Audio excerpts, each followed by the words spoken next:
Okay, good morning mga boss. Welcome sa aking bagong vlog. Ang iba-vlog natin ngayon ay ang ginagawa namin ngayon na food cart ng aking tatay. Ito nga pala yung tatay ko. Ayan. Siya ang pinakamalupit na welder sa buong mundo. Ayan.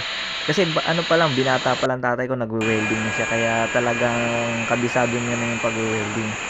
Tapos, ayan, ginagawa na namin yung cart namin ng Boss Tacos. Ang pangalan na ito is Boss Tacos. Yung magiging pangalan ng tindahan natin. Bale, ito nakuha naming pwesto. Ilalagay namin doon sa may Litex Village. Dito lang yan sa may Montalban, Rizal. Ayan, dito na yan. Ito na, ina-assemble ko na yung cart natin. Yung tatay ko naman is nagwe-welding pa rin naman siya, kaso hindi ko na siya pinapababad sa welding kasi sa sobrang tagal niya, simula pagka binata niya, nagwe-welding na siya hanggang ngayon, nasa 62 na yung tatay ko.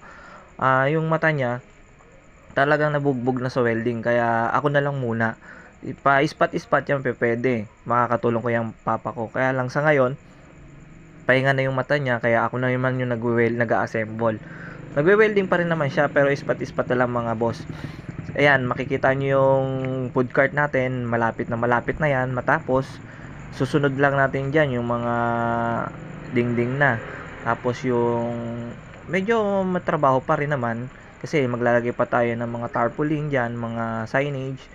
Ayan, titibayan lang natin kasi nga nasa labas yung nakuha nating pwesto, nasa tabing kalsada. Since tabi kasi siya ng kalsada, kaya ang gagawin natin, yung matibay talaga siya kasi uulan, hahangin. Yan, kaya lalagyan natin ng sariling bubong para safe na safe yung ating tindahan. Tapos kailangan malinis din yan, kaya yung loob niyan gagandahan natin.